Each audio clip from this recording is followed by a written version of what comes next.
So like Dean said, my name is Ben Vickers. I'm from BHP Olympic Dam. Been up there for about 15 years now. Started as a graduate, sort of worked my way out through projects, analysis improvement, bit of technical work. Now I'm back supervising in a lab. So been a bit of a career there. So what I'm going to be talking about today is continuous improvements that we've been doing in the lab. There's a big push in BHP at the moment, BHP-wide, rolling out a new system. So how we're using that in the lab. So first of all, so Olympic Dam, it's about 600 k's north of Adelaide. There we produce copper, uranium, gold and silver. So we do about 200,000 tonnes of copper a year, about 5 tonnes of gold. And we go all the way from underground mining through a concentrator, mills. We have a hydromet plant. We have a solvent extraction plant. Couple of refineries, so we have electro-winning and electro-refining. We have a smelter, which is a flash furnace and a electro-furnace. We have an acid facility as well. We create our own sulfuric acid on site, which is 98% sulfuric acid. We have a gold production. We produce our own CAF, which is concrete aggregate fill to refill the stopes underground. And we have a desalination plant. And as a lab, these are all our customers. So we have a few people we deal with. So as you can imagine, that leads to a rather large lab. So we have about 50 people in our laboratory. We run 24/7, 365 days a year. We separated into 3 different main areas. Have process control, which is what myself I'm in charge of. We do 7 to 7. We have 5 people that do day nights, 7 to 7. So 20 people all up.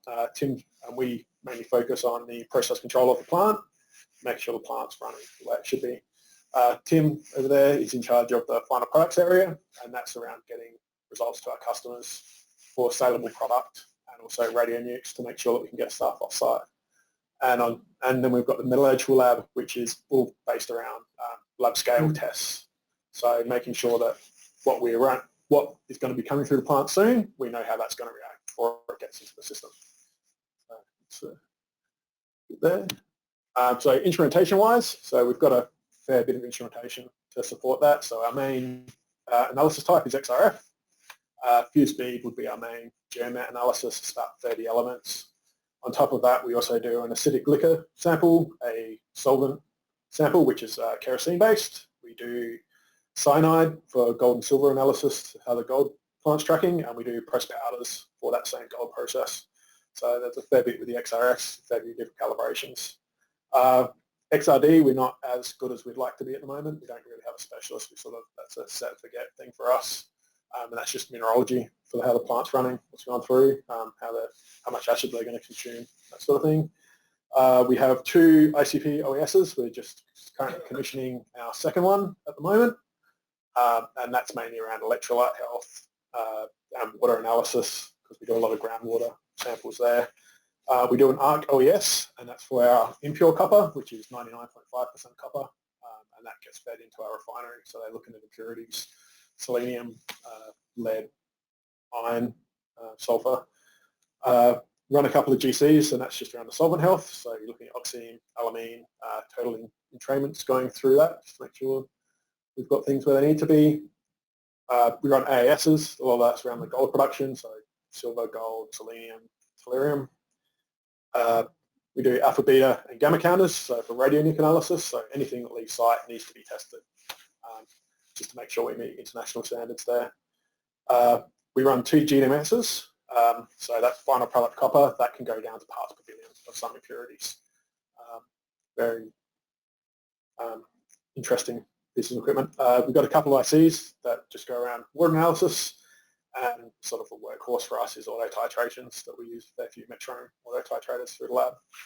So that's a brief overview of what we have. So there's a few toys there. Next thing, so what is BOS? So BHP loves acronyms, so we put acronyms inside acronyms.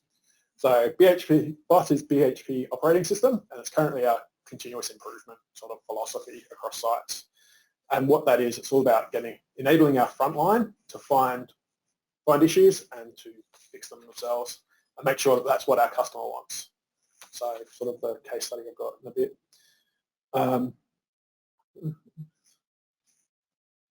Yep, very closely tied to Six Sigma, if you guys are aware of that. Labs are pretty good at that sort of standardized work, root cause analysis, all good buzzwords. So during our implementation plan, there are a few questions we had to answer sort of from the ground up. So who are our customers? What was important to them? So were we serving what we need to do? What is our purpose? And making sure our data is accurate and reliable. So answers to that is, who are our customers? Well, all those I went through earlier, our customers. And also for some samples, we might have multiple customers. So we'll have someone who wants their results run the plant, but we might have someone who wants that same sample for an accounting purpose. So they'll have sort of conflicting priorities around there. What was important to our customers? For most of it was the time of their results. They wanted them now. They didn't want to wait for them. They would rather have less samples quicker than have the overall one. So, and what was our purpose? So from that, we've worked out this purpose, and we sort of speak to this every day, which is to produce timely and accurate results to our customer. So sort of that bit of a mantra for our lab at the moment. So first thing we had to do was make sure that we had accurate data. So this is something that Dave helped us with. So we've actually got it in CCLAS now, so we keep all our repeats, we keep all our QC data, nothing gets deleted. As soon as it goes into CCLAS, that's it. It's in there forever. We can hide it, make sure our customers can't see it, but as lab staff, we know everything that has been run in our lab is captured in that system, just to make sure we have everything we need. And we highlighted to our technicians that needed to happen. So a lot of it was if a QC would fail, they would feel like they didn't have to enter that because it would look bad on them. So just getting that around that, no, we need to know if there's an issue there as soon as we can. We need to make sure we had the correct KPIs. So going back to what our customer wanted, they wanted timely results. So I had a comment from one of the engineers once, we don't care if it's 25 or 27, we want our result now.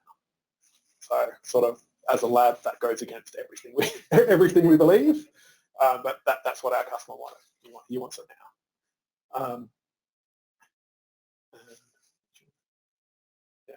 We had to make sure it's the right quality. So having those different customers, so that customer that wanted 25%, he didn't care if it was 27 or 25, he just wanted it. We would then have another customer for that sample who wanted it 25.001. That's the sort of accuracy they wanted. So we just had to reconcile that, communicate it with them. So this is probably one of our biggest improvements that we've had across. So we do a 4-hourly sample for copper for our EW refinery, so that's electrowinning. And that's based around a material risk. So a material risk on our site is anything that could cause a fatality. So if they don't have this result, the potential outcome is fatality. So, and our customer needed our results within an hour. So if they deliver it, they did it within an hour. And that's just on the amount of copper will decay. As the copper runs out, it will start to produce hydrogen, and hydrogen will cause an explosion. So speaking to a few of the guys who have been there a little bit older than me, this bottom picture is actually from where that's happened on site. So hydrogen's been generated, they didn't realise, they'd blown the roof off the refinery. Luckily there was no fatality at that time, but as you can imagine from that picture, it's a fairly large-scale issue. So, so the first thing we went and we quantified that problem, and we found we were only needing that turnaround time 25. We were failing that turnaround time 25%, which that's not good for us and it's not good for our customer. So using CCLAS, so we track how often that sample comes out now. So what we do, start of the day, we register all the samples for the day for this one, and they're registered for that time. So 4 o'clock, it's already there. And then we've got an hour where we track from. So this is recent data, you see, so we've improved. And all that's set up in the back end of CCLAS. So for each of our samples, we've gone to our customer, got an agreement with them. They're like, yep, this sample, we want it in this time frame.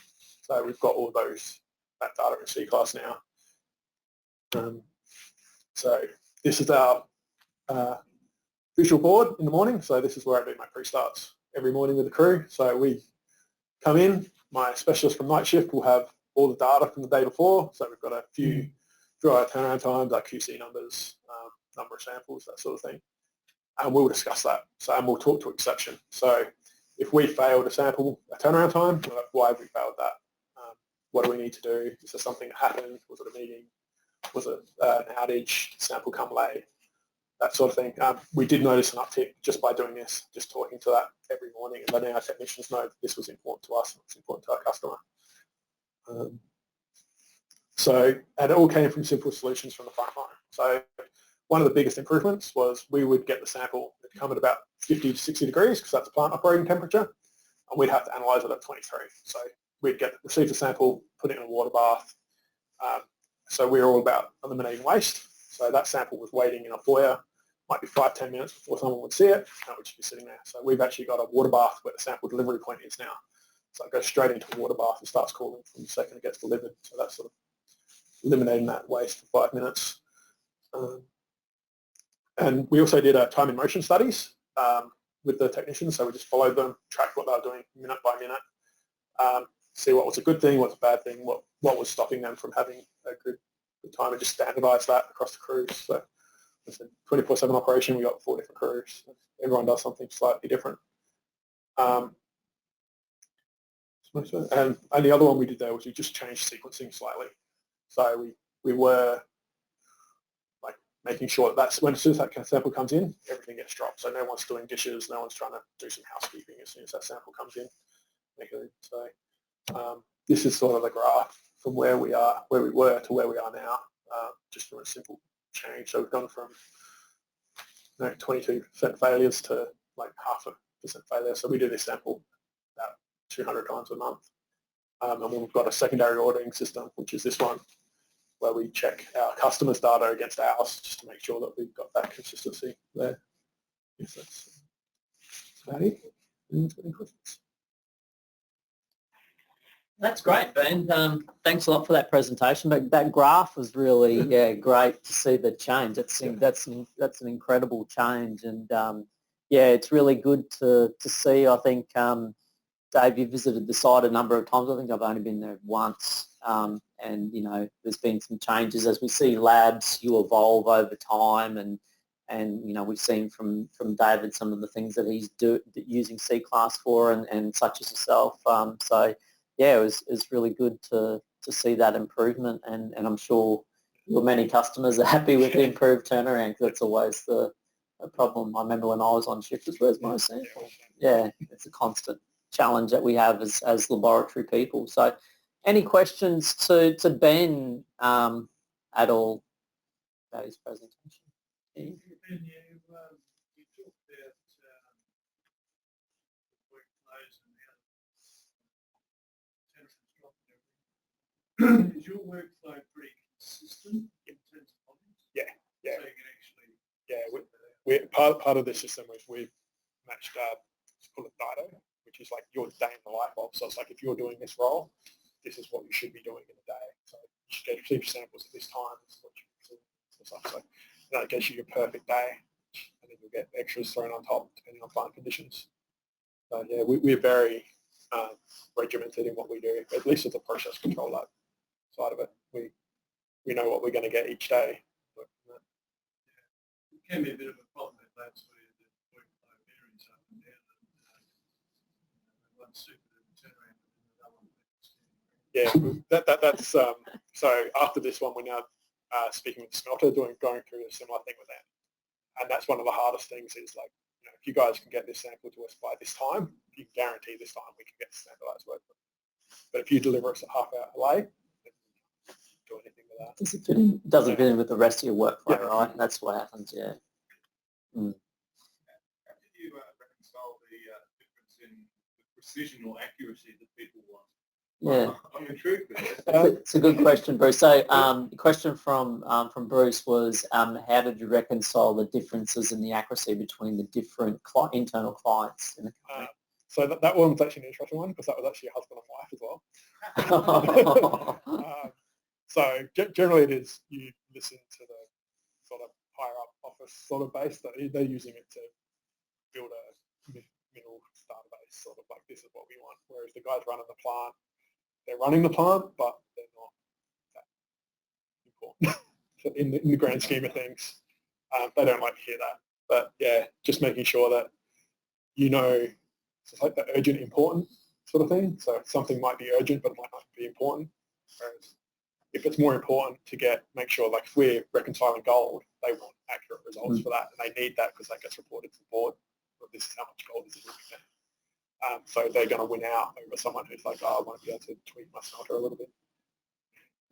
So you gave the 2 decimal points. Yeah, which made me feel better because I don't want to be giving that crap results. Yeah, that's right. It's it's the right, I guess, as you mentioned, Ben, it's the mentality we have as lab guys. It's it's all about accuracy and making sure we report the most accurate data we can. Obviously, there's always that push to produce it faster, right? But obviously, LIMS can obviously help you guys with that. And like, I think what did you say, over 25 years you guys have been using the software. So yeah, it's been a great support. Sorry, go ahead, Matthew. So with your turnaround time monitoring, is that sort of like an automated process? So you for example, you scan the samples received and automatically logs as received, or does the operator need to do an extra input to say that the samples at this time? Sorry, Matthew. So the question